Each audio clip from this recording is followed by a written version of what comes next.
Hello friends, स्वागत है आप सबका हमारे यूट्यूब चैनल एस्पायरेंट पर। फ्रेंड्स, पेपर 2 के डिस्कशन में हम लोगों ने क्वेश्चन नंबर 1 से 65 तक पिछले 2 वीडियो में डिस्कस कर लिया था। फ्रेंड्स, इस वीडियो में हम लोग क्वेश्चन नंबर 66 से आगे डिस्कस करेंगे। तो आइए देखते हैं इस वीडियो का पहला क्वेश्चन नंबर 66। तो फ्रेंड्स, क्वेश्चन है which of the following will not lead to disqualification of a member of the parliament on the grounds of defection. यानी कि जो एंटी डिफेक्शन लॉ लगता है तो उसका जो डिफेक्शन का ग्राउंड है उसमें से आपको बताना है कि नीचे दिए गए ऐसा कौन सा यानी कि कौन सा कारण है जिससे आप डिस्क्वालीफाई नहीं होंगे। ठीक है फ्रेंड्स, डिस्क्वालीफाई नहीं होने का आपसे ग्राउंड्स पूछा गया है एंटी डिफेक्शन लॉ के तहत। तो फ्रेंड्स, पहला ऑप्शन देखते हैं। पहला ऑप्शन है if a member voluntarily gives up membership of the political party on which he और सी वाज इलेक्टेड। तो फ्रेंड्स, अगर कोई भी मेंबर्स जैसे किसी भी पॉलिटिकल पार्टी से इलेक्शन जीत लेता है और फिर अगर वो वॉल्यूंटरली अपना मेंबरशिप गिव अप कर देता है फ्रेंड्स, तो ये वो ग्राउंड्स है जिसके बेसिस पर उस पर एंटी डिफेक्शन लॉ लग जाएगा और that member will be disqualified. Friends, तो ये आपका आंसर नहीं बनेगा क्योंकि आपको वो ग्राउंड्स बताना है जिससे डिस्क्वालीफाई नहीं होगा, तो इसलिए ये आपका आंसर नहीं बनेगा। उसके बाद बी ऑप्शन देखते हैं फ्रेंड्स। बी ऑप्शन है if a member abstain from voting without obtaining prior permission and such an act is not condoned by his party. तो फ्रेंड्स, अगर पार्टी किसी भी बिल पे या कोई किसी भी रिजोल्यूशन पे या कोई भी ऐसा मतलब कोई भी एग्रीमेंट पे अगर पार्टी आपको परमिशन नहीं दिया है फिर भी आप पार्टी के अगेंस्ट में वोटिंग करते हैं, यानी पार्टी चाहती है कि हम उस पर सपोर्ट करें और आप उसके विरोध में वोट डाल देते हैं, या पार्टी चाहती है कि हम विरोध करें आप उसके सपोर्ट में वोट डाल देते हैं फ्रेंड्स, तो भी आप डिस्क्वालीफाई हो जाएंगे, आप पे एंटी डिफेक्शन लग सकता है। तो फ्रेंड्स, ये भी, और अगर आपने पहले परमिशन ले रखी है और पार्टी ने अगर परमिशन दे दिया है तो आप डिस्क्वालीफाई नहीं होंगे। तो आपका जो बी ऑप्शन रीज़न लिखा हुआ है फ्रेंड्स, ये वो रीज़न है जिससे आप डिस्क्वालीफाई हो जाएंगे। तो क्योंकि अगर आप बिना परमिशन के पार्टी के खिलाफ वोटिंग करेंगे तो आप पे एंटी डिफेक्शन केस लग जाएगा and you will be disqualified as the member of elected member from that party. तो फ्रेंड्स, ये भी आपका आंसर नहीं बनेगा क्योंकि आपसे क्वेश्चन में पूछा गया है वो ग्राउंड्स जिसमें disqualify not lead to disqualification friends. तो इसीलिए आपका ये वाला बी वाला भी ऑप्शन आंसर नहीं बनेगा। सी देखते हैं। ऑप्शन सी है an independent member joins a political party after being elected. तो फ्रेंड्स, ये भी जो है डिस्क्वालिफिकेशन का ग्राउंड्स है। मतलब अगर कोई इंडिपेंडेंट मेंबर है और पॉलिटिकल पार्टी ज्वाइन कर लेता है वो जीतने के बाद, इलेक्शन जीतने के बाद, तो वो भी डिस्क्वालीफाई हो सकता है, उस पर भी एंटी डिफेक्शन लॉ लग जाता है फ्रेंड्स। तो ये भी आपका आंसर नहीं बनेगा। उसके बाद डी ऑप्शन देखते हैं फ्रेंड्स। डी ऑप्शन है if a nominated member of the house joins a political party with in 3 months of his becoming a member. तो फ्रेंड्स, आपके जो एंटी डिफेक्शन लॉ में प्रोविज़न है उसमें ये है कि कोई भी नॉमिनेटेड मेंबर अगर 6 महीना के बाद किसी पार्टी को ज्वाइन कर लेता है तो उस पर एंटी डिफेक्शन लॉ लग जाएगा और वो डिस्क्वालीफाई हो जाएगा। लेकिन तो इसका मतलब ये हुआ कि 6 महीना के अंदर वो किसी भी पार्टी को ज्वाइन कर सकता है। तो आपके स्टेटमेंट में यही लिखा गया है friends, if a nominated member of the house joins a political party with in 3 months of his becoming a member, तो वो क्या होगा, डिस्क्वालीफाई नहीं होगा फ्रेंड्स। क्योंकि आप अगर 6 महीने के बाद, कोई भी नॉमिनेटेड मेंबर है वो अगर 6 महीने के बाद किसी पार्टी को ज्वाइन करता है फ्रेंड्स, तो उस केस में उस पर एंटी डिफेक्शन लॉ लगता है। यानी कि इसका मतलब ये हुआ कि 6 महीने से पहले आप फ्री हैं, आप ज्वाइन कर सकते हैं किसी भी पार्टी को और आप पे एंटी डिफेक्शन केस नहीं लागू होगा। तो इसलिए आपका आंसर क्या बन गया, डी। उसके बाद नेक्स्ट क्वेश्चन देखते हैं फ्रेंड्स। नेक्स्ट क्वेश्चन है क्वेश्चन नंबर 66। क्वेश्चन नंबर 66 में एक पूरा पैराग्राफ दिया गया है, उसके बेसिस पे आपको आंसर निकालना है। और ये पैराग्राफ है दिस वाइल्ड लाइफ सेंचुरी, यानी कि ये पैराग्राफ एक वाइल्ड लाइफ सेंचुरी के बारे में दिया गया है। आपको उसका नाम बताना होगा। तो फ्रेंड्स, पैसेज है this wild life century is a part of the elephant reserve located in the Dibrugarh district of Assam in India. तो फ्रेंड्स ये एक वाइल्ड लाइफ सेंचुरी है जो एलिफेंट रिजर्व का पार्ट है और ये कहाँ पर लोकेटेड है, आसाम के डिब्रूगढ़ डिस्ट्रिक्ट में। It is famous for Assam valley tropical wet evergreen forest. Recently the national board for wild life has granted permission for coal mining in this reserve. Friends जो national board of wild life है वो coal mining के लिए permission दे दिया है इस wild life century के अंदर, इसलिए ये फ्रेंड्स न्यूज़ में था और न्यूज़ से ये क्वेश्चन उठाया गया है। तो आपसे पूछा गया है which of the following wild life century, अच्छा ये किस वाइल्ड लाइफ सेंचुरी के बारे में बात किया गया है। तो फ्रेंड्स आपका जो बी ऑप्शन है Dehing Patkai wild life sanctuary. Friends ये वाइल्ड लाइफ सेंचुरी है जो एक एलिफेंट रिजर्व का भी पार्ट है और ये डिब्रूगढ़ डिस्ट्रिक्ट में प्लेस्ड है यानी लोकेटेड है जो कि आसाम में है और इसी के अंदर कोल माइनिंग का भी परमिशन जो है आपको national board of wild life दे दिया है। तो फ्रेंड्स आपका आंसर बन जाएगा ऑप्शन बी। उसके बाद नेक्स्ट क्वेश्चन देखते हैं, क्वेश्चन नंबर 68। तो फ्रेंड्स आप क्वेश्चन नंबर 68 है Shekatkar committee recently in news related to. Shekatkar committee के बारे में आपसे पूछा गया है कि वो किस चीज़ से रिलेटेड था। तो फ्रेंड्स अपना जो गवर्नमेंट है वो 2016 में ही ऑर्डर दिया था कि भैया एक COE कंस्टिट्यूट करो यानी कमेटी ऑफ एक्सपर्ट्स कंस्टिट्यूट करो अंडर द लेफ्टिनेंट गवर्नर सेकेटकर। जो सेकेटकर है वो लेफ्टिनेंट गवर्नर था फ्रेंड्स और उसी के अंदर में ये कमेटी का गठन करने के लिए ऑर्डर था, ठीक है फ्रेंड्स। और इस कमेटी का गठन यानी कि कमेटी ऑफ एक्सपर्ट्स का गठन जो है उनको इसलिए किया गया था ताकि आप कुछ सजेस्ट करिए हमें कॉम्बैट कैपेबिलिटीज़ को इन्हेंस करने के लिए और जो डिफेंस एक्सपेंडिचर है उसको रीबैलेंस करने के लिए फ्रेंड्स। तो यानी कि आपका ये रिलेटेड किससे हो गया, रिफॉर्म्स इन आर्म्ड फोर्सेस।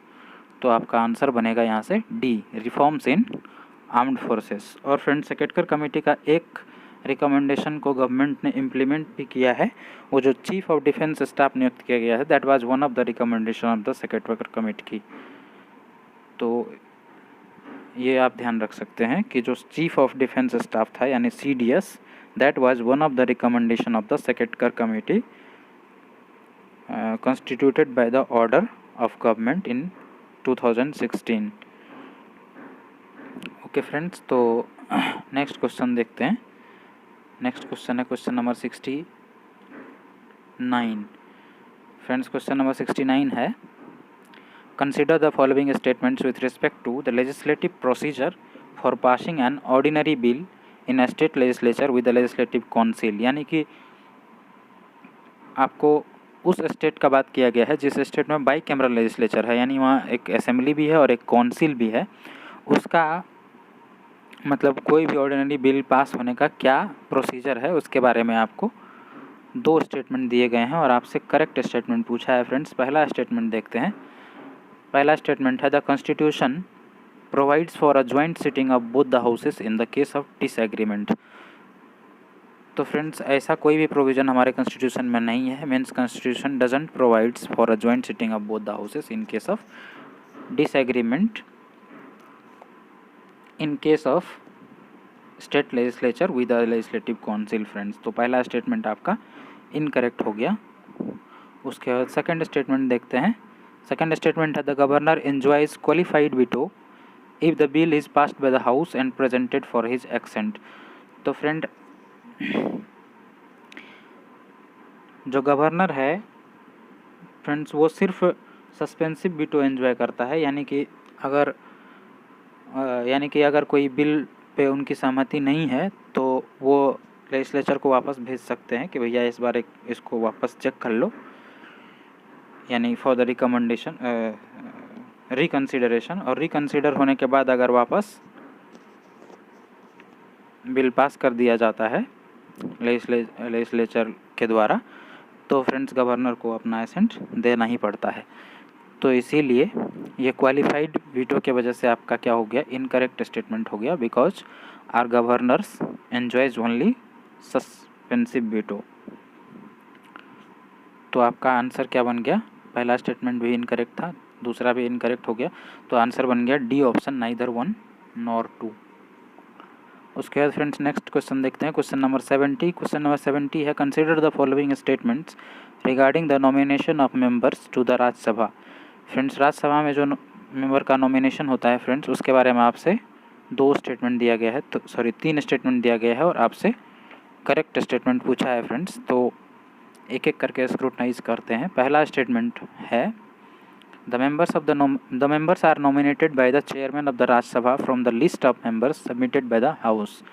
तो फ्रेंड्स सबसे पहले तो ये जान लीजिए कि राज्यसभा में मैक्सिमम 250 मेंबर तक हो सकते हैं। करेंटली 245 है, जिसमें से 12 मेंबर जो है उनको प्रेसिडेंट नॉमिनेट करते हैं। बाकी जो 233 है दैट 233 आर इलेक्टेड फ्रेंड्स। तो जो ये 12 मेंबर हैं वो नॉमिनेटेड बाई प्रेसिडेंट होते हैं, यानी उनको प्रेसिडेंट नॉमिनेट करते हैं। आपके स्टेटमेंट में चेयरमैन ऑफ द राज्यसभा है, इस वजह से ये क्या हो गया, इनकरेक्ट हो गया फ्रेंड्स।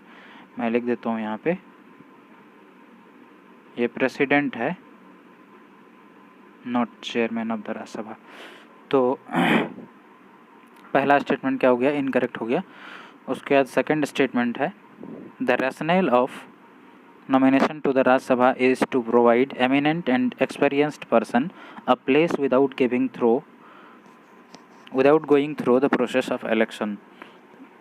तो फ्रेंड्स इसमें इस स्टेटमेंट में ये दिया गया है कि जो नॉमिनेशन के पीछे जो तर्क है, यानी कि राज्यसभा में जो मेंबर नॉमिनेट होता है वो क्यों होता है, उसके पीछे क्या कारण है।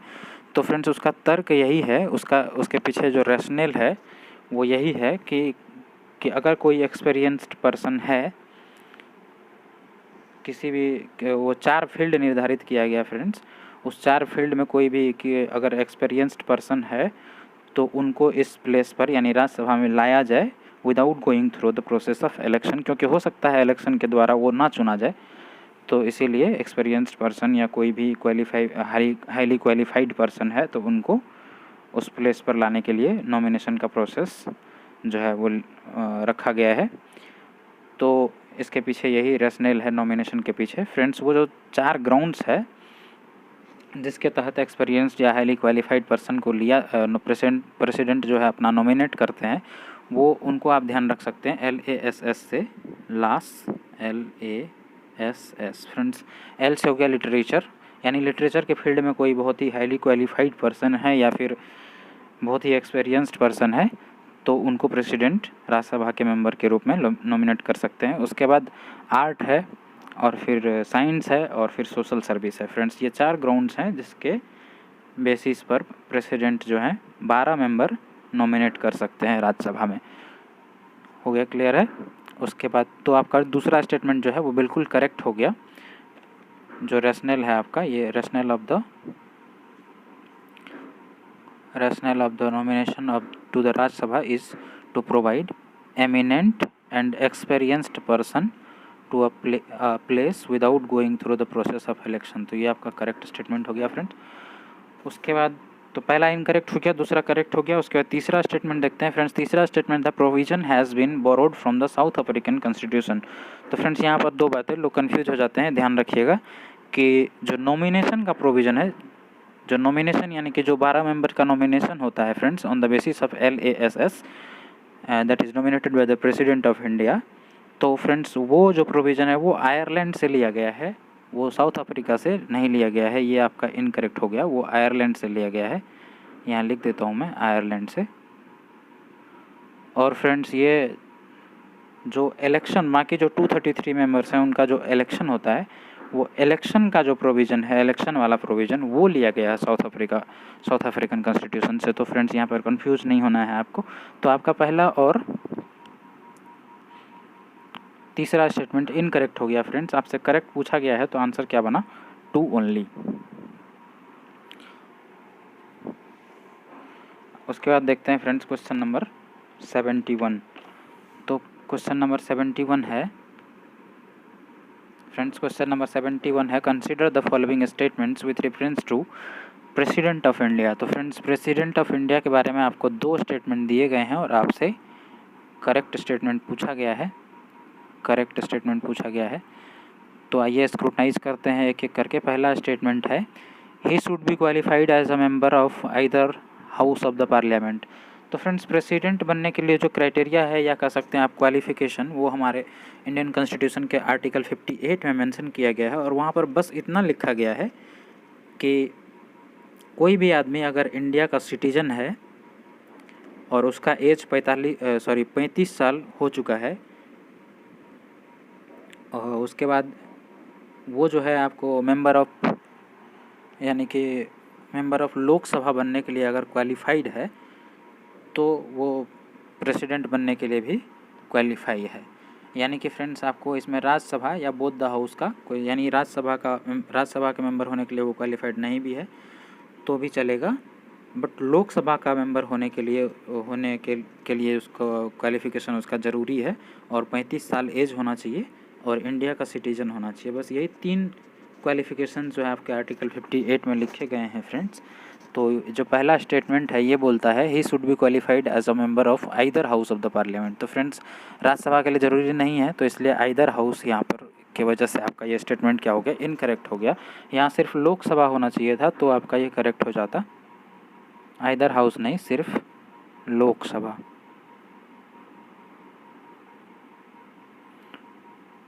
ठीक है फ्रेंड्स, तो उसके बाद दूसरा स्टेटमेंट देखते हैं। पहला इनकरेक्ट हो गया है आपका। दूसरा स्टेटमेंट है दूसरा स्टेटमेंट है the constitution empowers the parliament to determine the allowances, emoluments and privileges of the president. तो फ्रेंड्स ये बिल्कुल सही स्टेटमेंट है, क्योंकि जो अलाउंसेस डिटरमाइन करता है वो पार्लियामेंट करता है प्रेसिडेंट का। तो आपका दूसरा स्टेटमेंट हो जाता है करेक्ट, पहला हो गया इनकरेक्ट, तो आपका आंसर बन गया 2 ओनली, क्योंकि आपसे करेक्ट स्टेटमेंट ही पूछा गया था। उसके बाद फ्रेंड्स क्वेश्चन नंबर 72 देखते हैं। तो क्वेश्चन नंबर 72 है consider the following statements with respect to the language in the parliament. Parliament में जो, यानी कि पार्लियामेंट का जो भी ट्रांजैक्टिंग बिजनेस के लिए जो भी लैंग्वेज यूज़ होता है फ्रेंड्स, उसके बारे में आपको 2 स्टेटमेंट दिए गए हैं। आइए स्क्रूटनाइज करते हैं एक एक करके। पहला statement, any of the language mention in the 8th schedule can be used for transacting business in the parliament. तो फ्रेंड्स अपना जो 8th शेड्यूल है उसमें टोटल 22 लैंग्वेज मेंशन है, और पार्लियामेंट के ट्रांजैक्टिंग बिजनेस यानी के लिए जो है, यानी कि पार्लियामेंट के फंक्शनिंग के लिए जो लैंग्वेज यूज कर सकते हैं अपन, वो सिर्फ हिंदी और इंग्लिश है। बाकी आप अपने मदर टंग को भी यूज कर सकते हैं, बट उसके लिए आपको क्या होगा कि जो प्रिसाइडिंग ऑफिसर है उससे आपको परमिशन लेना होता है, और जब भी प्रिसाइडिंग ऑफिसर आपको परमिशन दे देती है then you can use your mother tongue to address in the house. तो फ्रेंड्स आपका पहला स्टेटमेंट क्या हो गया, इनकरेक्ट हो गया, कि जो 8th शेड्यूल में मेंशन है वो कोई भी लैंग्वेज हम नहीं यूज कर सकते, only we can use Hindi and English and also use mother tongue after taking permission from the presiding officer. तो इसलिए पहला स्टेटमेंट क्या हो गया, इनकरेक्ट हो गया। दूसरा है a member can address the house in his mother tongue. तो फ्रेंड्स ये बिल्कुल करेक्ट है, मदर टंग में कर सकते हैं, बस परमिशन अगर मिल जाता है आपके लोकसभा में है तो स्पीकर से, और राज्यसभा में है तो चेयरमैन से, then you can proceed with in your mother tongue. तो फ्रेंड्स आपका स्टेटमेंट आंसर पूछा गया है करेक्ट, तो आंसर बन गया 2 ओनली, यानी बी ऑप्शन। उसके बाद 73, क्वेश्चन नंबर 73 है in post independent India which of the following sections of the society have been provided with reservation of seat in the Lok Sabha। तो फ्रेंड्स पोस्ट इंडिपेंडेंट इंडिया में जो reservation of seat जो provide किया गया है इन the Lok Sabha, वो सिर्फ scheduled caste को है फ्रेंड्स, और शेड्यूल्ड ट्राइब को भी है। तो जैसे अभी लोकसभा में 84 सीट जो है फ्रेंड्स वो शेड्यूल्ड कास्ट के लिए है फ्रेंड्स। तो ये आपका आर्टिकल 330 में फ्रेंड्स मेंशन है। तो आंसर आपका बन गया शेड्यूल्ड कास्ट यानी कि 1 ओनली, क्योंकि 1 में है 1 ओनली, और बाकी जो 3 आपके 2, 3, 4 ऑप्शन में स्टेटमेंट में मेंशन है फ्रेंड्स, ओबीसी, ओमेन और रिलीजियस माइनॉरिटीज़। तो फ्रेंड्स इन सब के लिए कोई भी रिजर्वेशन हमारे लोकसभा में नहीं है। फ्रेंड्स अदर बैकवर्ड क्लास के लिए अभी प्राइवेट मेंबर बिल आया था, लेकिन उस पर कोई चर्चा नहीं हुई, तो इसीलिए अभी तक तो नहीं है, आगे जब होगा तो देखा जाएगा। उसके बाद फ्रेंड्स क्वेश्चन नंबर 74 है। क्वेश्चन नंबर 74 है, consider the following statements regarding the comprehensive nuclear test ban treaty. यानी आपको CTBT के बारे में बात कर रहा है ये, comprehensive nuclear test ban treaty. उसके बारे में आपको 3 स्टेटमेंट दिए गए हैं और आपसे करेक्ट स्टेटमेंट पूछा है फ्रेंड्स। तो आइए एक एक करके देखते हैं। पहला स्टेटमेंट है, the CTBT bans any nuclear weapon test explosion और एनी अदर न्यूक्लियर एक्सप्लोजन। तो फ्रेंड्स ये बिल्कुल सही है, CTBT का ये मेन, क्योंकि फ्रेंड्स न्यूक्लियर एक्सप्लोजन से एनवायरनमेंट का बहुत लॉस होता है, इसीलिए CTBT ट्रीटी जो है वो किसी भी न्यूक्लियर वेपन टेस्ट या एक्सप्लोजन को बैन करने के लिए ये ट्रीटी बनाया गया था फ्रेंड्स। ये तो इसीलिए पहला स्टेटमेंट बिल्कुल करेक्ट है। दूसरा है, the treaty also helps prevent human suffering and environmental damages caused by nuclear testing. तो फ्रेंड्स मेन ऑब्जेक्टिव ही यही था CTBT का, तो ये भी आपका करेक्ट हो जाता है।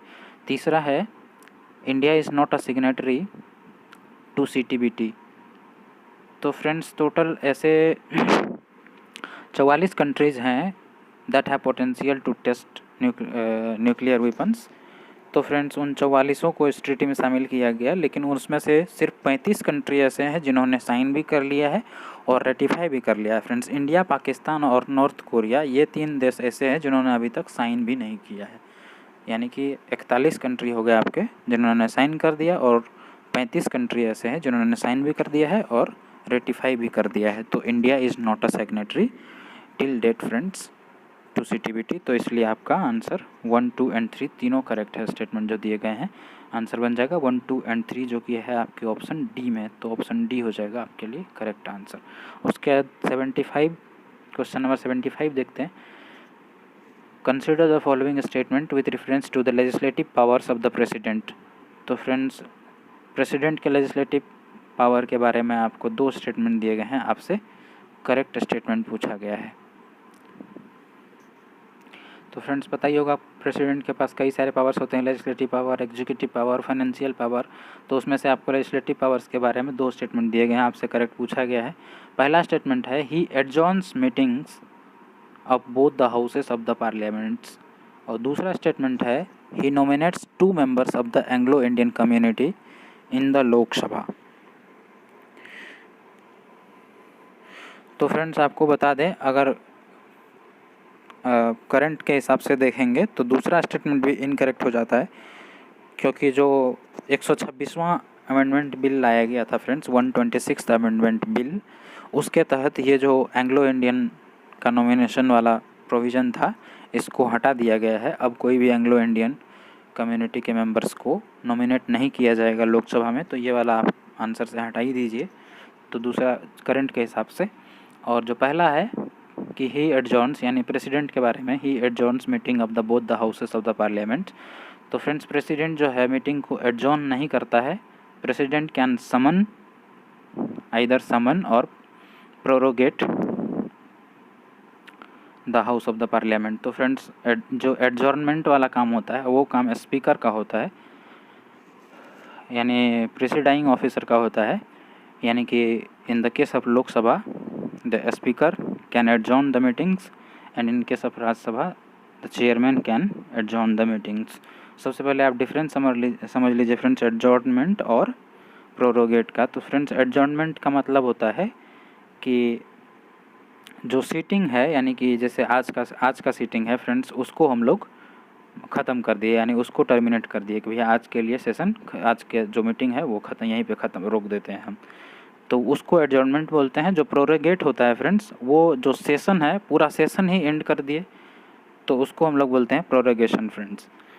तो ये एडजॉर्नमेंट और प्रोरोगेशन में कंफ्यूज नहीं होना है, ये 2 अलग अलग चीज़ें हैं। एडजॉर्नमेंट मतलब कि आप जो मीटिंग है उसको कैंसिल एंड कर दिए, दैट इज़ एडजॉर्नमेंट, और जो अगर पूरा सेशन ही एंड कर दिए दैट इज़ प्रोरोगेशन फ्रेंड्स।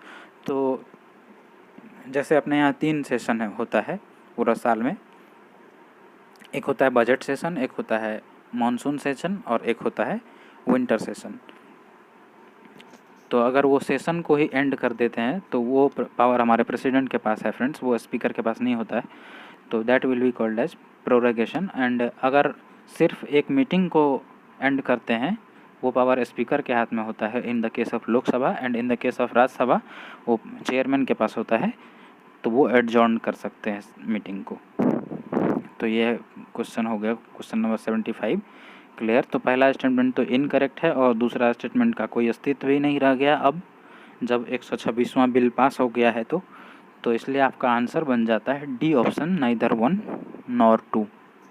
उसके बाद फ्रेंड्स क्वेश्चन नंबर 76 देखते हैं।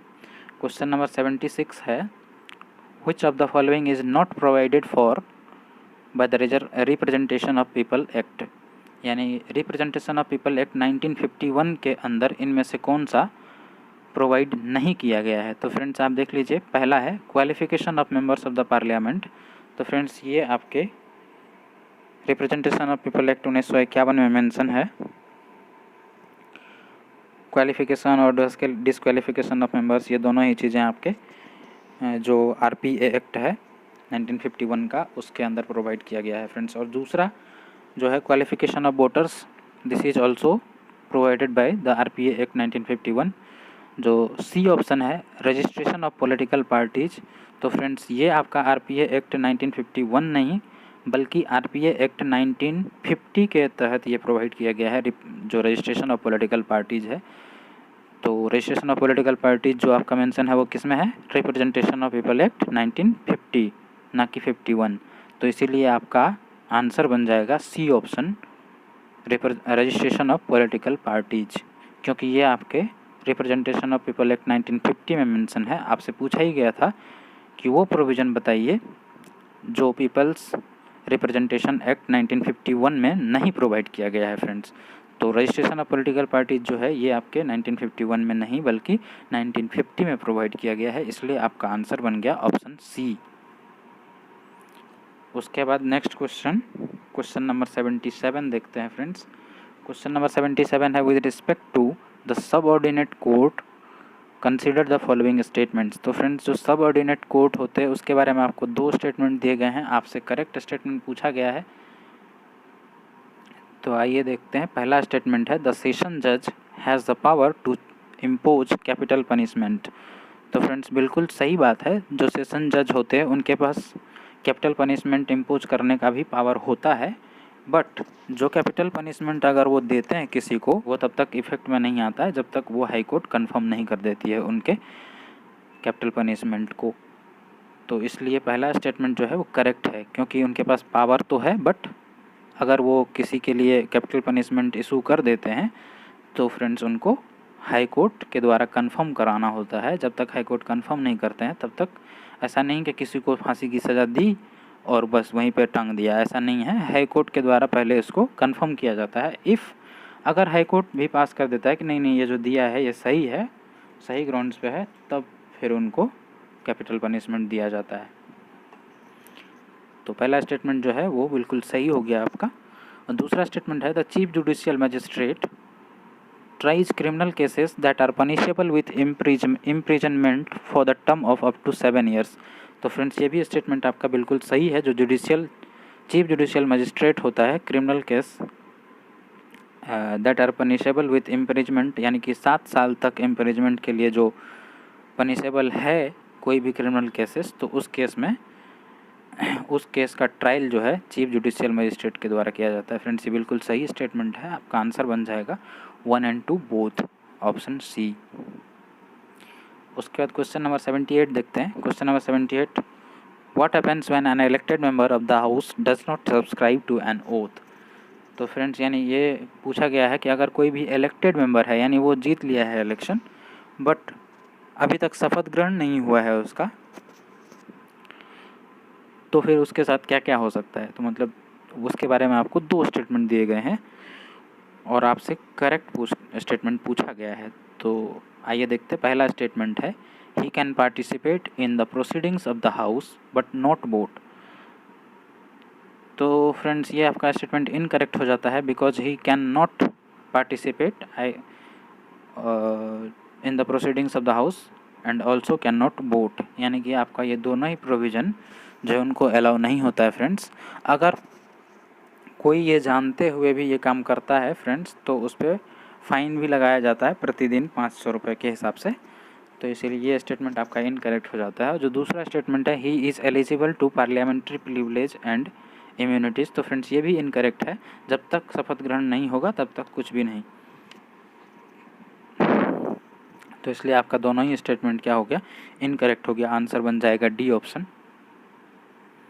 उसके बाद क्वेश्चन नंबर 79 देखते हैं। क्वेश्चन नंबर 79 है, with an aim to break down the border barriers between the states, the constitution of India under article 301 declares that trade, commerce and intercourse throughout the territory of India shall be free but with few exception। तो friends 301 article के द्वारा मतलब कि जो state boundary है उसके मतलब उसके बाउंड्री से इस साइड उस साइड मतलब जो ट्रेड कॉमर्स है वो चल सकता है, उसके लिए प्रोविज़न कुछ दिया गया है।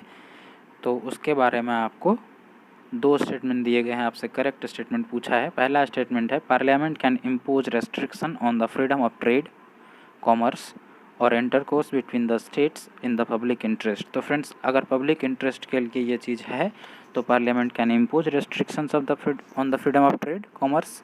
तो फ्रेंड्स ये स्टेटमेंट बिल्कुल सही है कि पब्लिक इंटरेस्ट में पार्लियामेंट ऐसा फैसला ले सकती है कि कोई भी ट्रेड या कॉमर्स जो भी है बाउंड्री से इस साइड उस साइड ना हो पाए।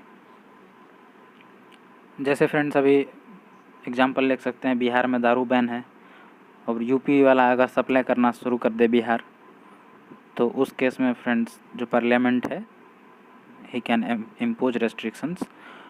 तो इसीलिए आपका पहला स्टेटमेंट जो है करेक्ट है। और दूसरा स्टेटमेंट पार्लियामेंट में give preference to one state over another state in case of scarcity of food in any part of India.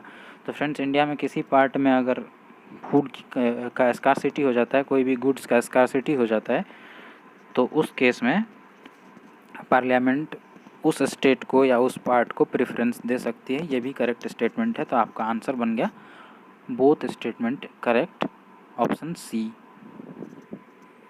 उसके बाद क्वेश्चन नंबर 80 देखते हैं फ्रेंड्स। क्वेश्चन नंबर 80 है, which of the following pairs is are correctly matched. एक तरफ initiative दिए गए हैं, दूसरी तरफ उस इनिशिएटिव के क्या ऑब्जेक्टिव्स हैं वो दिए गए हैं। तो पहला इनिशिएटिव है सागर मिशन। तो फ्रेंड्स सागर मिशन जो था वो इनिशिएटिव मेडिकल असिस्टेंस के लिए था in the Indian ocean region. तो ये आपके सामने लिखा हुआ है इंडियन नेवी टू रिपेट्रिएट। तो फ्रेंड्स ये ऑपरेशन समुद्र सेतु का ऑब्जेक्टिव है, समुद्र सेतु का ऑब्जेक्टिव है। तो इसीलिए आपका ये दोनों क्या हो गया, अपोजिटली मैच हो गया फ्रेंड्स। ये दोनों अपोजिट मैच है तो आपका ये दोनों ही आंसर नहीं बनेगा।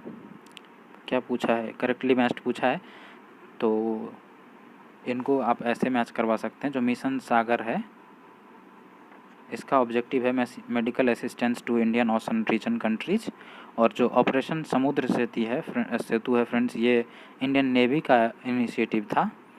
तो ये था Indian navy to repatriate Indian citizens from the overseas. उसके बाद आपका तीसरा इनिशिएटिव है ऑपरेशन वार्प स्पीड। तो फ्रेंड्स जो ऑपरेशन वार्प स्पीड था उसका ऑब्जेक्टिव था accelerate the development of vaccine for कोविड-19। तो ये ऑब्जेक्टिव करेक्टली मैच्ड है फ्रेंड्स इस इनिशिएटिव से। तो इसलिए आपका आंसर बन जाएगा ओनली 3 जो किसी ऑप्शन में दिया गया है। उसके बाद देखते हैं क्वेश्चन नंबर 81। क्वेश्चन नंबर 81 है, which of the following is are correct with reference to the system of Panchayati Raj in India. तो पंचायती राज के बारे में आपको 2 स्टेटमेंट दिए गए हैं, आपसे करेक्ट स्टेटमेंट पूछा गया है। पहला स्टेटमेंट है panchayati raj institution have been given constitutional status through 73rd amendment act 1992। तो ये फ्रेंड्स बिल्कुल सही स्टेटमेंट है। जो पंचायती राज को कॉन्स्टिट्यूशनल स्टेटस मिला था फ्रेंड्स वो 73rd अमेंडमेंट एक्ट 1992 में मिला था। उसी के तहत 11th शेड्यूल क्रिएट किया गया था पंचायती राज इंस्टीट्यूट के लिए, और उसके अंदर 29 फंक्शनल आइटम डाले गए थे जिस पे पंचायती राज इंस्टीट्यूट टैक्स कलेक्ट कर सकते हैं या फिर उनकी देखरेख कर सकते हैं। तो फ्रेंड्स ये हो गया आपका करेक्ट स्टेटमेंट। जो दूसरा स्टेटमेंट है, the constitution provides for an option of a two tier system of Panchayati Raj in the states having population not exceeding 20 lakh. यानी कि फ्रेंड्स जिस स्टेट में 20 लाख से कम की आबादी है वहाँ पर आप चाहें तो इंटरमीडिएट लेवल को स्किप कर सकते हैं।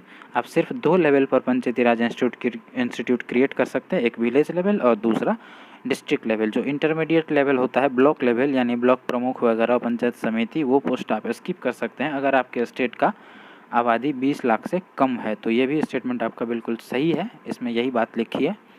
तो इसलिए आपका दोनों ही स्टेटमेंट क्या हो गया, करेक्ट हो गया। तो आंसर बन जाएगा ऑप्शन सी।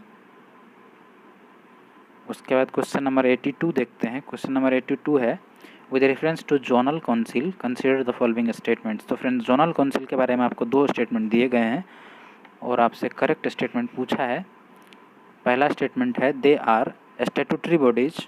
तो फ्रेंड्स ये बिल्कुल सही है, क्योंकि जोनल काउंसिल जो है वो आपको स्टेट रीऑर्गेनाइजेशन एक्ट 1956 के तहत इस्टेब्लिश किया गया था। और कोई भी प्रोविजंस अगर किसी एक्ट के तहत इस्टेब्लिश किया जाता है फ्रेंड्स तो उसको स्टैट्यूटरी बॉडी बोलते हैं हम लोग। तो इसीलिए ये जो है, क्योंकि वो स्टेट रीऑर्गेनाइजेशन एक्ट के तहत इस्टेब्लिश किया गया था, तो इसलिए आपका ये भी स्टैट्यूटरी बॉडी हो जाएगा। तो ये करेक्ट हो जाएगा। उसके बाद देखते हैं स्टेटमेंट 2। तो फ्रेंड्स स्टेटमेंट 2 है, the union home minister is the chairman of each of the house of this council. तो फ्रेंड्स ये स्टेटमेंट बिल्कुल सही है, यानी ये भी स्टेटमेंट आपका क्या हो गया, सही हो गया। बिकॉज जो यूनियन होम मिनिस्टर होता है फ्रेंड्स वही आपका चेयरमैन होता है इस काउंसिल के लिए। फ्रेंड्स आपको बता दूँ, आपके अपने यहाँ 5 जोनल काउंसिल एग्जिस्ट करते हैं। एक तो नॉर्दर्न जोनल काउंसिल यानी north zonal council, south zonal council, east है, फिर वेस्ट है और एक सेंट्रल है। और सबके अंदर किसी में 4 स्टेट आते हैं, किसी के अंदर 5 स्टेट, 6 स्टेट, इस तरह से सारे स्टेट को बांट दिया गया है फ्रेंड्स। जो उसके बाद जो आपका बचता है नॉर्थ ईस्ट वाले स्टेट जो बचते हैं, नॉर्थ ईस्ट वाले 7 स्टेट जो बचते हैं 7 सिस्टर्स, तो फ्रेंड उनके लिए वो किसी भी इन 5 में से किसी भी काउंसिल में नहीं है। तो फ्रेंड्स उनके लिए एक special north eastern council create किया गया 1972 में नॉर्थ ईस्टर्न काउंसिल एक्ट के तहत, और उनको उस नॉर्थ ईस्टर्न काउंसिल के अंदर रखा गया है फ्रेंड्स। ये आपका एडिशनल इन्फॉर्मेशन था क्वेश्चन नंबर 82 के लिए। इसका आंसर बन गया, आंसर तो खैर सी पहले ही बता दिया था कि दोनों ही स्टेटमेंट करेक्ट हैं। उसके बाद क्वेश्चन नंबर 83 देखते हैं।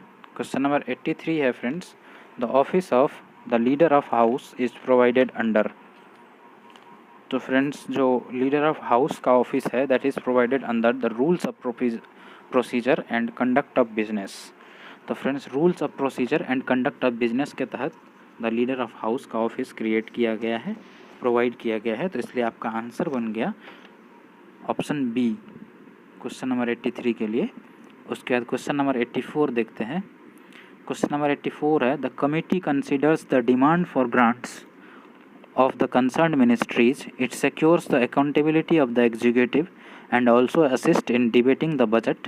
The members to the committee are nominated by the presiding officer of both the houses. Which of the following committee is described by the above passage?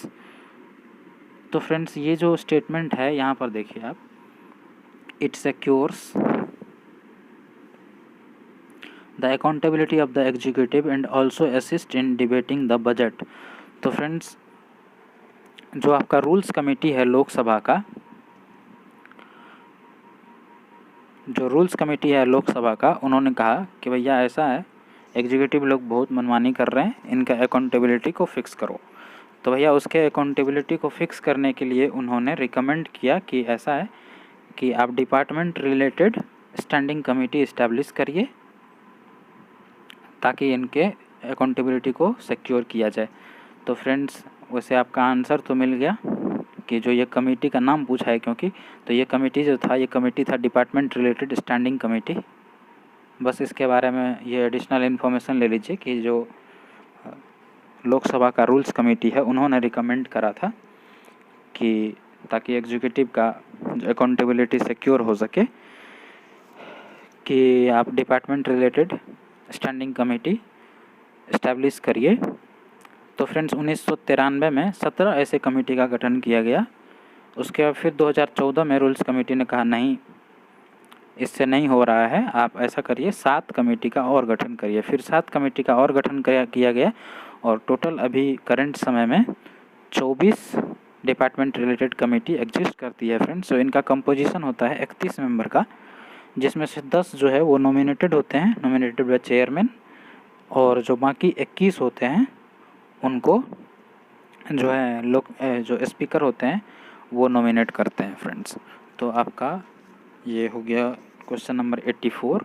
उसके बाद हम लोग क्वेश्चन नंबर 85 देखते हैं। क्वेश्चन नंबर 85 है, consider the following statements regarding centre state financial relation. यानी centre state के बीच में फाइनेंशियल रिलेशन के बारे में आपको 2 स्टेटमेंट दिए गए हैं, आपसे करेक्ट स्टेटमेंट पूछा गया है। तो आइए एक एक करके देखते हैं। पहला स्टेटमेंट है, द प्रॉपर्टी और income of corporation and companies owned by a state can not B taxed by the centre. तो फ्रेंड्स ये स्टेटमेंट इनकरेक्ट है। जैसे अब ऐसे कई सारे कॉरपोरेट्स हैं, मान के चलिए जो महाराष्ट्र स्टेट के अंदर है, बट सेंटर उससे टैक्स लेती है। तो इन द सेम वे अगर कोई भी कॉरपोरेशन या कंपनीज है जो स्टेट ओन करती है जिसको, that will also be taxed by the centre. तो फ्रेंड्स इसमें लिखा हुआ है कैन नॉट, तो इसलिए आपका ये स्टेटमेंट इनकरेक्ट हो गया। उसके बाद दूसरा स्टेटमेंट है, all the property of centre within the state are subject to state taxation. तो फ्रेंड्स जो भी सेंट्रल प्रॉपर्टी है, यानी कि अगर कोई ऐसा प्रॉपर्टी है किसी स्टेट में जो कि सेंटर का है, तो friends that are exempted from the state taxation. तो इसलिए ये भी आपका गलत हो गया, क्योंकि उनको स्टेट टैक्सेशन से एग्जेम्प्ट रखा गया है। यानी स्टेट टैक्सेशन के अंदर कोई भी सेंट्रल प्रॉपर्टी नहीं आएगा, भले ही उस स्टेट में हो वो। तो इसलिए ये भी आपका इनकरेक्ट हो गया फ्रेंड्स। तो आपका आंसर बन जाएगा डी ऑप्शन, यानी नाइदर 1 नॉर 2। उसके बाद नेक्स्ट क्वेश्चन देखते हैं, क्वेश्चन नंबर 86। तो क्वेश्चन नंबर 86 है, कंसिडर द फॉलोइंग स्टेटमेंट्स। आपको 3 स्टेटमेंट दिए गए हैं और पूछा है which of the statements given above is are correct. तो इन तीनों में से कौन सा करेक्ट है, आइए देखते हैं। पहला स्टेटमेंट है, the maximum strength of the legislative council depends on the strength of legislative assembly. तो फ्रेंड्स जो लेजिस्लेटिव काउंसिल है उसका स्ट्रेंथ लेजिस्लेटिव असेंबली पर डिपेंड करता है। ये स्टेटमेंट ये बात बोल रही है फ्रेंड्स। तो ये स्टेटमेंट बिल्कुल करेक्ट है, क्योंकि ऐसा प्रावधान है फ्रेंड्स कि जो लेजिस्लेटिव असेंबली का स्ट्रेंथ होगा उसका 1/3 स्ट्रेंथ आपके काउंसिल में होना चाहिए। तो इसलिए ये स्टेटमेंट बिल्कुल सही है। तो यानी कि हो गया कि जो लेजिस्लेटिव काउंसिल है वो लेजिस्लेटिव असेंबली के स्ट्रेंथ पर डिपेंड करती है। जैसे अगर किसी लेजिस्लेटिव असेंबली में 60 सीट है फ्रेंड्स, तो 20 सीट होना ज़रूरी है किस में, लेजिस्लेटिव काउंसिल में। तो इसलिए depends strength of council depends on the strength of legislative assembly. ये स्टेटमेंट करेक्ट हो गया।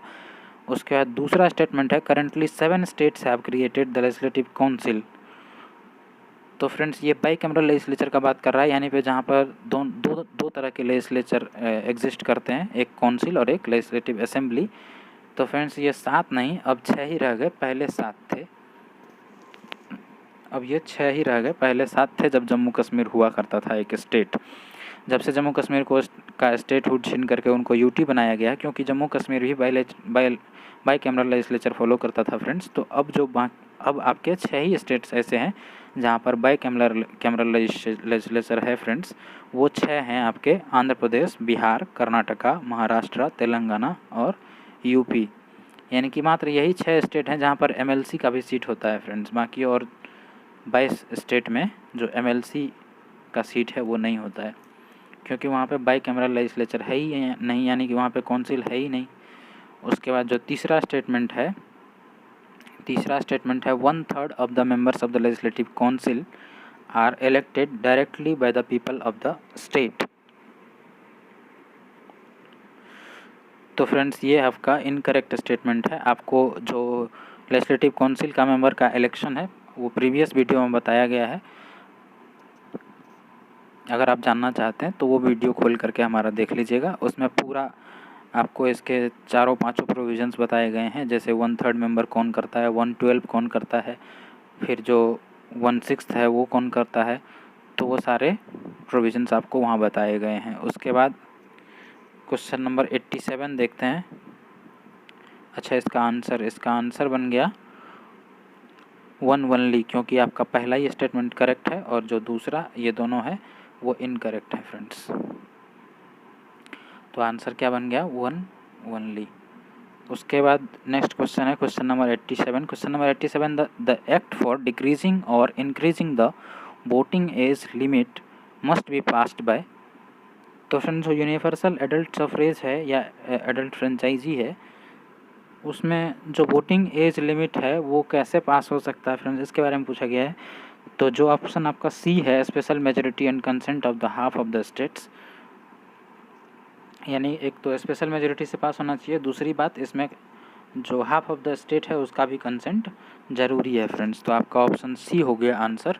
और ऐसा एक अमेंडमेंट हुआ है 61st अमेंडमेंट, जिसमें आपके 21 साल के एज को घटा करके यूनिवर्सल एडल्ट फ्रेंचाइजी में 18 साल कर दिया गया है। यानी आप 18 साल से ऊपर हैं तो भी you have the constitutional right to vote.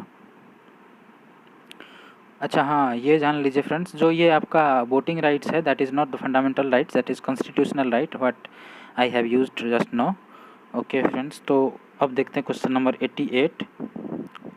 88 में आपको एक पैराग्राफ दिया गया है, एक पैसेज है, और आपसे पूछा गया है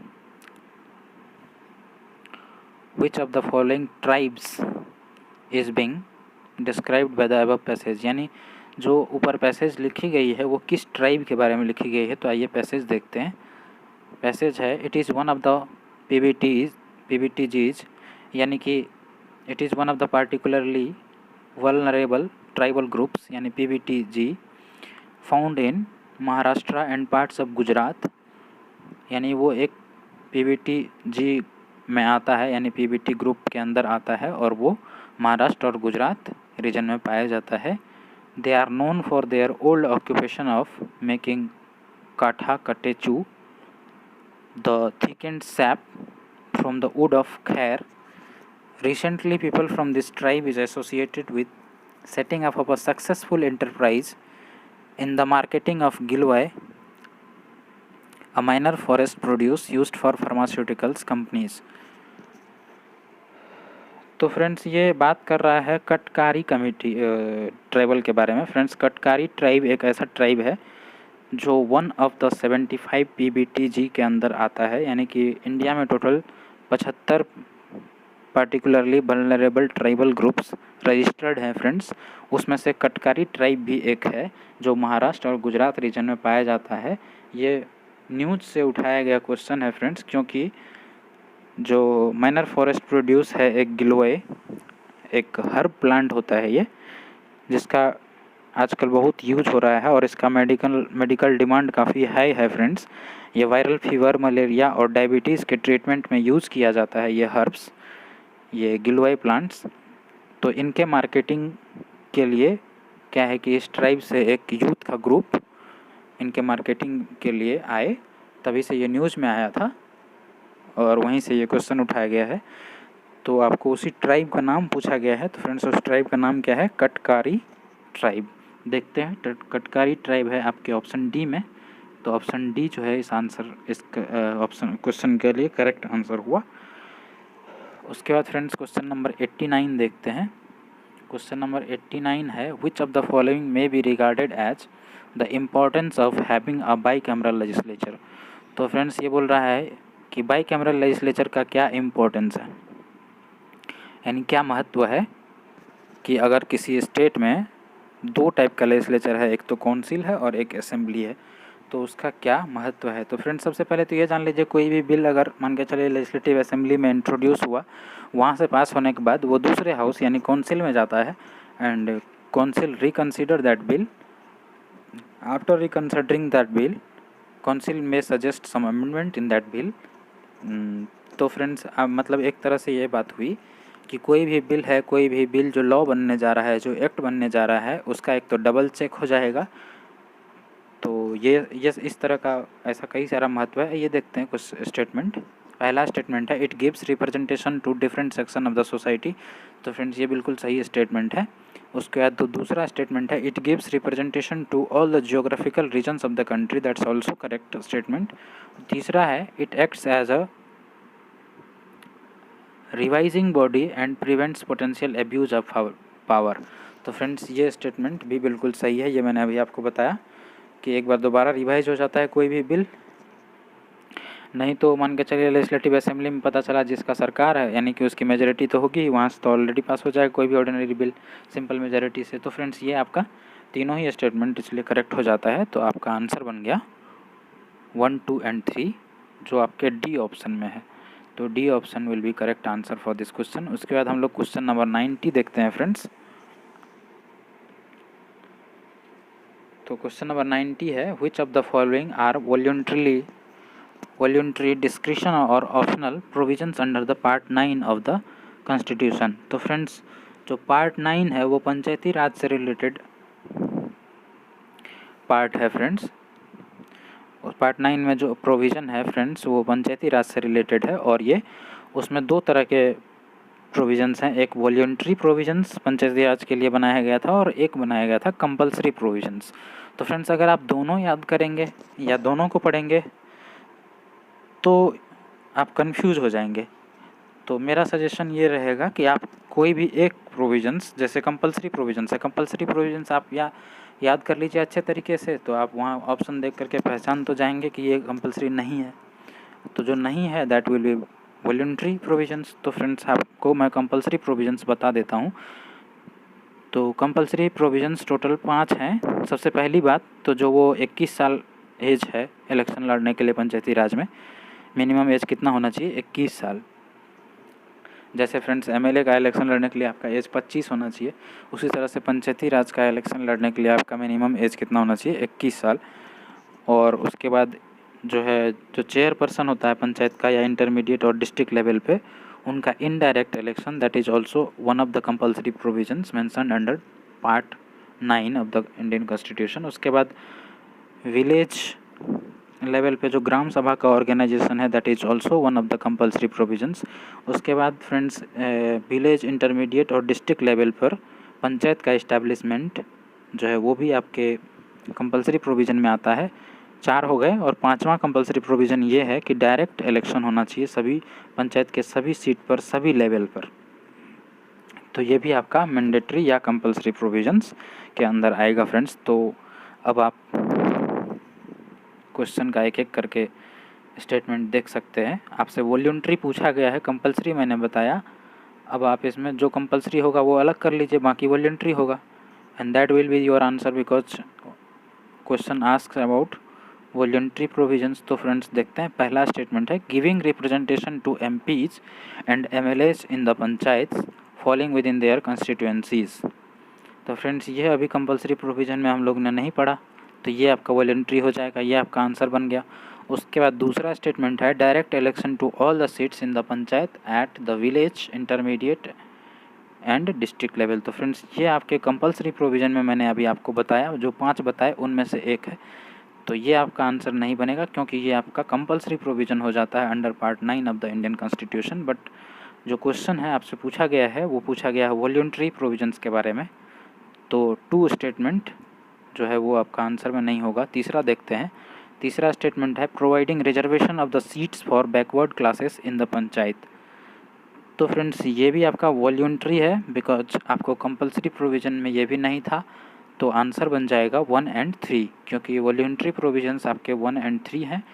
2 जो है वो आपका कंपलसरी प्रोविजंस के अंदर आता है। तो आपका आंसर बन गया 1 एंड 3 ऑप्शन सी। उसके बाद फ्रेंड्स क्वेश्चन नंबर 91 देखते हैं। क्वेश्चन नंबर 91 है which of the following does not lapse on the dissolution of legislative assembly of the state. तो फ्रेंड्स ये बोल रहा है कि अगर स्टेट लेजिस्लेटिव असेंबली डिसॉल्व हो जाए तो कौन सा ऐसा बिल है जो लैप्स नहीं करेगा, यानी कि वो बिल तब भी एग्जिस्ट करेगा। तो आइए पढ़ते हैं एक एक करके। पहला स्टेटमेंट है कि अ bill pending in the council but not passed by the assembly, यानी कि कोई बिल अगर काउंसिल में ही पेंडिंग है, असेंबली से पास नहीं हुआ, यानी आप समझ लीजिए कि ये उस बिल के बारे में बात कर रहा है जो बिल काउंसिल में ही इंट्रोड्यूस हुआ और अभी वहीं पर पेंडिंग है, वहाँ पर पास ही नहीं हुआ है, तो असेंबली में गया ही नहीं, तो असेंबली डिजॉल्व हो या कुछ भी हो वो उसी हाउस में अभी रह जाएगा। फिर जो नया असेंबली क्रिएट होकर के आएगा, चुन करके आएगा, तो फिर उस बिल को वहाँ पर भेजा जाएगा। तो ये क्या होगा, लैप्स नहीं होगा फ्रेंड्स। तो ये आपका आंसर बन गया। दूसरा स्टेटमेंट है a bill pending in the assembly whether originating in the assembly और transmitted to it by the council. तो फ्रेंड्स अगर कोई बिल असेंबली में पेंडिंग है और असेंबली डिजॉल्व हो जाए तो वो बिल जो है लैप्स कर जाएगा, इसलिए ये दूसरा स्टेटमेंट आपके आंसर में नहीं आएगा फ्रेंड्स। जो तीसरा स्टेटमेंट है a bill passed by the legislature but pending ascent of the governor, यानी कि बिल जो है लेजिस्लेचर ने पास कर दिया, यानी अगर बाइकैमरल लेजिस्लेचर है तो दोनों हाउस से पास हो गई है और सिर्फ गवर्नर का एसेंट या प्रेसिडेंट के एसेंट के लिए जो है उनको नहीं मिला है, तो भी वो बिल लैप्स नहीं करेगा, क्योंकि भैया असेंबली डिजॉल्व हो गया लेकिन उससे पहले वो बिल पास हो चुका था, सिर्फ गवर्नर का एसेंट नहीं मिला है, यानी वो बिल गवर्नर के पास है ऑलरेडी। तो असेंबली डिजॉल्व हो कुछ हो उसको क्या मतलब है, तो वो बिल जो है आपका लैप्स नहीं करेगा। और वही चीज़ आपसे पूछा गया है फ्रेंड्स, तो आपका आंसर बन गया 1 और 3, क्योंकि 2 जो है वो लैप्स कर जाएगा। तो आंसर बन जाएगा 1 और 3, जो कि है आपके ऑप्शन सी में फ्रेंड्स। उसके बाद देखते हैं नेक्स्ट क्वेश्चन। ये क्वेश्चन में कितना था, ये क्वेश्चन नंबर 91 था फ्रेंड्स। क्वेश्चन नंबर 92 देखते हैं। तो क्वेश्चन नंबर 92 है with reference to the panel of the vice chairperson of the Rajya Sabha consider the following statements। तो फ्रेंड्स जो राज्यसभा जो वाइस चेयरमैन का पैनल होता है उसके बारे में आपसे ये पूछा है। तो फ्रेंड्स राज्यसभा का जो रूल होता है फ्रेंड्स उसमें ये चीज़ मेंशन है कि जो प्रेसिडेंट है वो अपना पैनल नॉमिनेट कर सकते हैं फ्रेंड्स। तो उन्हीं के पैनल के बारे में आपसे 2 स्टेटमेंट दिया है और करेक्ट स्टेटमेंट पूछ लिया है। तो पहला स्टेटमेंट देखते हैं। पहला स्टेटमेंट है the vice president nominates from amongst the members a panel of the vice chairperson. तो फ्रेंड्स ये बिल्कुल सही स्टेटमेंट है कि वाइस चेयरमैन जो है, जो वाइस प्रेसिडेंट है सॉरी यानी ex officio chairman of the Rajya Sabha, वो अपने पैनल जो है वो नॉमिनेट कर सकते हैं अमॉन्ग्स द मेंबर्स। तो ये सही स्टेटमेंट है फ्रेंड्स, ये बिल्कुल करेक्ट है। उसके बाद दूसरा स्टेटमेंट है the member of the panel of vice chairperson presides over the house when the office of the chairman और the deputy chairman is vacant. तो फ्रेंड्स जब भी वाइस चेयरमैन यानी कि चेयरमैन और डिप्यूटी चेयरमैन का सीट वैकेंट रहेगा, उस केस में पैनल के किसी भी मेंबर को हाउस प्रिसाइड्स करने का पावर नहीं होता है, यानी कि जो मेंबर ऑफ द पैनल है he can not presides over the house when the office of the chairman और deputy chairman is vacant. Friends the member of the panel of vice chairmans can presides the house only when the office of the chairman और deputy chairman is absent. यानी कि friends अगर उस दिन या तो chairman या डिप्यूटी चेयरमैन अगर एब्सेंट है तो उस केस में पैनल का कोई भी मेंबर जो है वो हाउस को प्रिसाइड कर सकता है। अगर सीट वैकेंट है तो उस केस में पैनल का कोई भी मेंबर जो है हाउस को प्रिसाइड नहीं कर सकता है फ्रेंड्स। तो आपका दूसरा स्टेटमेंट क्या हो गया, करेक्ट हो गया। ओ सॉरी, कैन नॉट नहीं लिखा है, कैन लिखा है, तो ये इनकरेक्ट हो गया। सिर्फ पहला स्टेटमेंट करेक्ट हुआ, तो आंसर बन जाएगा आपका 1 ओनली। उसके बाद फ्रेंड्स क्वेश्चन नंबर 93 देखते हैं। क्वेश्चन नंबर 93 है consider the following statement with reference to the reservation of bill by the governor for the consideration of the president. तो फ्रेंड्स जो गवर्नर बिल रिजर्व कर लेते हैं कई बारी कि नहीं है इसको भेजेंगे हम प्रेसिडेंट के कंसिडरेशन के लिए, तो उसके बारे में आपको 3 स्टेटमेंट दिए गए हैं, आपसे करेक्ट स्टेटमेंट पूछा है। पहला स्टेटमेंट देखते हैं, if the president returns the bill for the reconsideration of the state legislature it has to consider it within 6 months. तो फ्रेंड्स, अगर प्रेसिडेंट कोई भी बिल को रिटर्न कर देता है फॉर रिकन्सिडरेशन, तो स्टेट लेजिस्लेचर के पास 6 महीने का वक्त होता है कि आप उसको दोबारा चेक करिए। तो ये बिल्कुल सही स्टेटमेंट है। उसके बाद दूसरा स्टेटमेंट देखते हैं, if the bill is again passed by the state legislature with और without amendments and presented to the president he is bound to give assent to the bill. तो फ्रेंड्स, लेजिस्लेचर दोबारा अगर उस बिल को या तो उसमें थोड़ा बहुत सुधार करके या बिना सुधार किए ही दोबारा उस बिल को पास कर देती है, तो उस बार क्या हो जाएगा, क्योंकि ये स्टेट लेजिस्लेचर का केस है फ्रेंड्स, तो उस केस में गवर्नर को, यानी गवर्नर जो है अपने पास नहीं रख सकते हैं for the consideration of the president, governor को एसेंट देना ही पड़ेगा। तो आपका ये आधा अधूरा स्टेटमेंट जो है सही है, आधा गलत है। यहाँ पर प्रेसिडेंट नहीं होगा क्योंकि ये स्टेट लेजिस्लेचर का केस है, तो आपका जो दोबारा बिल अगर पास हो जाता है उसको कौन एसेंट देने के लिए बाध्य हो जाता है, वो है गवर्नर फ्रेंड्स, प्रेसिडेंट नहीं। तो इसलिए 2 स्टेटमेंट जो है वो भी क्या हो गया, इनकरेक्ट हो गया।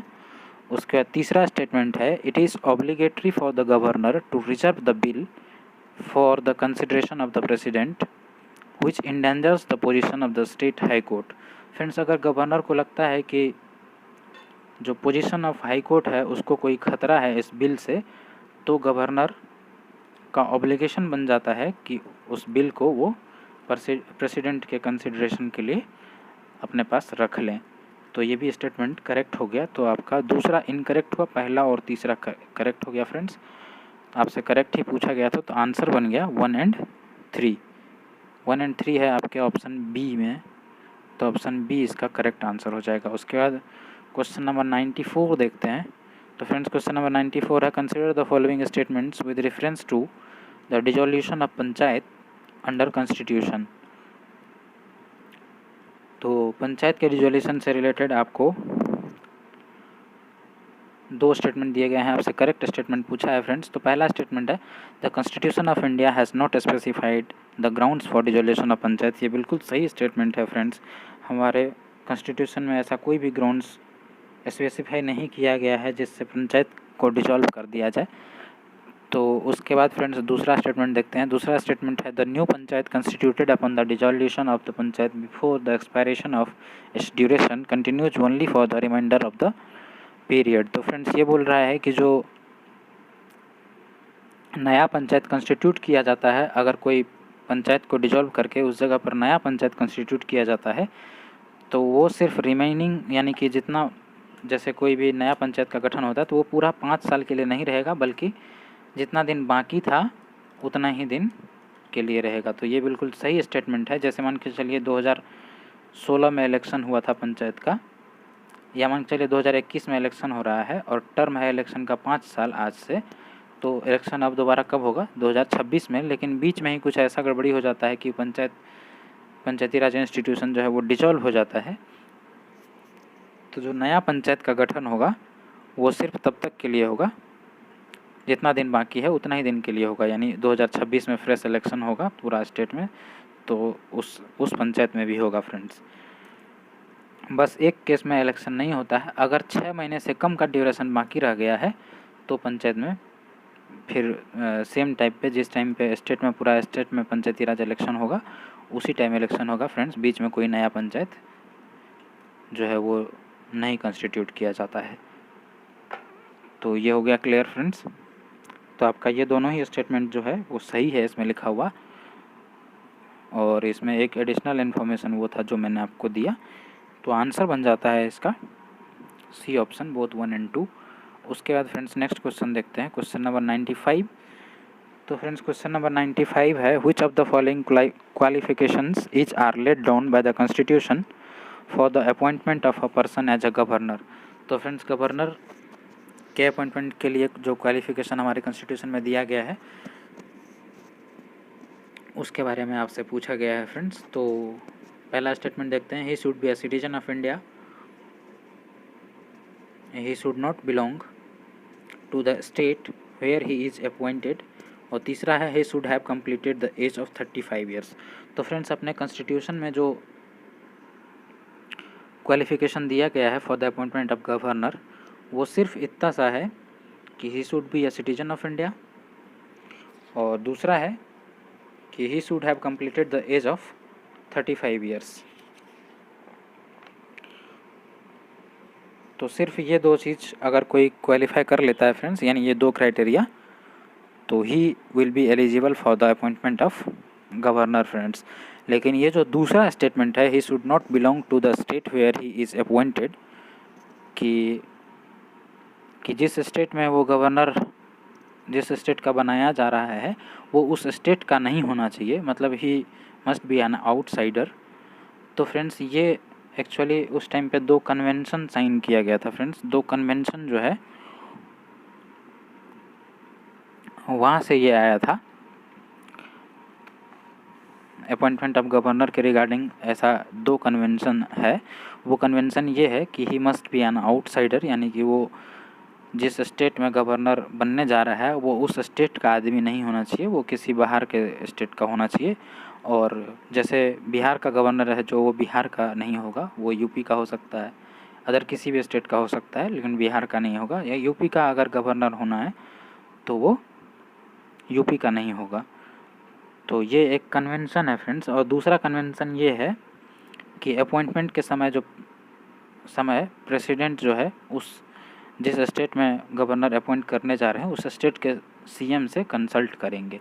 तो ये दोनों कन्वेंशन है फ्रेंड्स। तो हमारे कॉन्स्टिट्यूशन में जो मेंशन है क्वालिफिकेशन, वो सिर्फ एक ये है कि वो सिटीजन होना चाहिए इंडिया का, और दूसरा है कि 35 साल एज उसका कंप्लीट हो जाना चाहिए। तो फ्रेंड्स आपका आंसर बनेगा 1 और 3। जो दूसरा है that is convention not mention in the constitution friends. तो आपका आंसर बन गया 1 और 3, जो कि ऑप्शन बी में है। उसके बाद नेक्स्ट क्वेश्चन देखते हैं। क्वेश्चन नंबर 96 है, which of the following statements is are correct with reference to the governor of the state. Which of the following statements is are correct with reference to, यानी governor के बारे में आपको 3 statement दिया गया है और आपसे करेक्ट स्टेटमेंट पूछा है फ्रेंड्स। तो आइए एक एक करके स्क्रूटनाइज करते हैं। पहला स्टेटमेंट है, he is entitled to such emoluments, allowances and privileges as may be determined by the state legislature. तो फ्रेंड्स जो गवर्नर है उनका अलाउंसेस एंड प्रिविलेजेस जो है वो पार्लियामेंट डिटरमाइन करता है, that is not determined by the state legislature. तो आपका ये पहला स्टेटमेंट इनकरेक्ट हो गया। और जो दूसरा स्टेटमेंट है, 1 person can not be appointed as the governor of more than 1 state. तो फ्रेंड्स ये भी इनकरेक्ट स्टेटमेंट है, क्योंकि 7th कॉन्स्टिट्यूशनल अमेंडमेंट एक्ट 1956 में यानी 1956 में ये प्रोविज़न ऐड किया गया था कि 1 person can be appointed as the governor of more than 1 state. जैसे आप ये जो महाराष्ट्र का गवर्नर है भगत सिंह, तो भगत सिंह कोश्यारी, पता नहीं क्या नाम है उनका, भगत सिंह तो नाम ही है, टाइटल कोश्यारी है या और कुछ भी है, आप देख लीजिएगा। तो फ्रेंड्स जो भगत सिंह है आप देख लीजिए, वो गोवा का भी गवर्नर है और महाराष्ट्र का है। उसके बाद इधर देख लीजिए अपना आनंदीबेन पटेल। तो फ्रेंड्स ये भी आपके यूपी और एमपी दोनों जगह के गवर्नर है। तो 1 person can be appointed as the governor of more than 1 state. तो फ्रेंड्स ये आपका इनकरेक्ट स्टेटमेंट हो जाता है, क्योंकि इसमें कैन नॉट लिखा हुआ है। तो ये दोनों स्टेटमेंट इनकरेक्ट क्यों हुआ पता चला आपको।